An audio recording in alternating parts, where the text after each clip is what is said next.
Hi everyone, this is Alison Kurak from Simplifying Sold. And before I start today's video, I want to give you guys two reminders. So number one is that I am working on a FAQ Ask Me Anything video, so please drop your questions in the comments below so I can make sure I get them. And then also, as always, if you enjoy this video and all of my content, please be sure to like this video and subscribe to my channel. So today's video is mainly directed at agents, but if you're a TC or inspiring TC watching, I definitely think there'll be some good information in this for you as well. So agents, talking to you, the topic of today's video is how to prepare to bring a TC onto your team. I think a common misconception or something that happens frequently is, oh my gosh, I have 3 listings, I'm slammed, I don't know what to do, I need help. And I completely understand that mindset, but you're really not setting yourself or the TC up for any success if everybody just gets thrown into the craziness in a whirlwind and we haven't taken any steps or time to set up the right systems. Now, I know you're like, the TC is supposed to save me time, Allison. I don't want to use extra time setting all this up, but I promise you it doesn't take that long and it's going to save you a lot of time and any frustration in the long run. So I want to give you a couple items to make sure you go over and gather before we're really interviewing or hiring TC. These are super quick, it shouldn't take you very long. First up is going to be a list of systems used by yourself and your brokerage. Keep going through your day-to-day for a little while, maybe a week or so. You'll notice which all systems you use, so just write them down on a piece of paper or keep a note on your computer, whatever. Examples of this would be e-signature, such as Dotloop, DocuSign, ZipForms, broker compliance, such as if it's through SkySlope, BackAgent, anything like that. And then also things like a specific showing platform like ShowingTime, MLS, really any kind of systems that the TC is going to need to access to get their job done.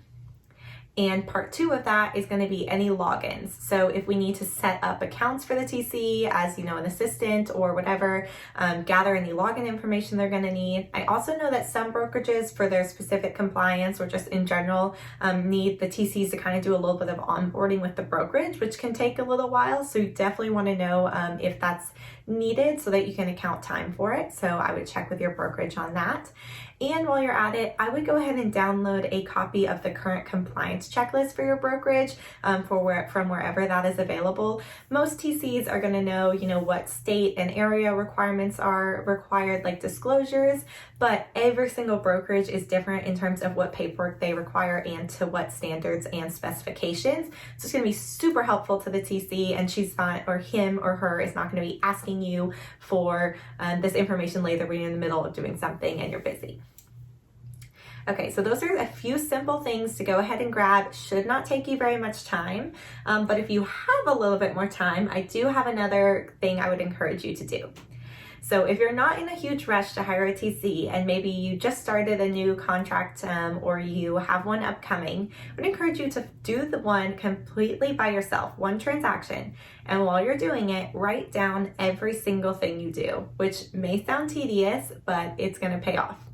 So by writing down every single thing you do in the transaction, what I want you to do after that, after closing, is go back and highlight or underline, whatever, every single thing that was a pain point for you and that was frustrating or stressed you out. I guarantee a lot of those items are going to be things that the TC can help assist with.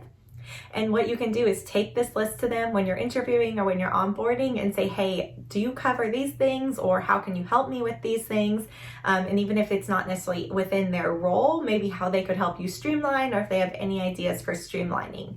And what this is also going to do is it's basically going to show the TC exactly how you currently handle a transaction so they can figure out some of your preferences and how to fit themselves in to make it work as a team from the start. And even if you don't have time to go through a whole transaction by yourself before you onboard your TC, please make time for at least a 30-minute maybe onboarding call. This is going to make a huge difference to iron out any kinks up front. The TC is probably going to ask you questions you weren't even thinking of, and they're going to let you know their expectations, and you can review your expectations, what they're going to need up front, and it gives you time to review any questions. So super important. Just a quick call on your calendar, so critical. And lastly, I just want to mention that most of the time, there is no harm in doing these things early. A lot of TCs don't get paid on contract to close unless the file closes, so AKA when you get paid. So if you're hiring a TC with a model like that, you're not going to be sitting around paying, overhead or a salary while you wait for, a new contract or business to get started. So you could use some slower time to really get everything set up so that once some business comes in or a new contract comes in, you're ready to hit the ground running. And there's not really any financial liability while you're just waiting. So I hope you guys found this helpful. My agents, I hope I didn't overwhelm you and ask for too much, but I really, really, really know and encourage you that you can get the ball rolling. I think most people say like 3 to 5 transactions to get in a groove, but if you have put all these items in place and gather them for the TC and have a strong onboarding call, then you guys are going to probably only take maybe 2 to 3 transactions to really get in the groove as a team. And that's going to save you time and stress in the long run, which is always the goal of a TC. So I hope you enjoyed this video. As I mentioned, any questions, please drop them below in the comment section and like and subscribe. Thank you.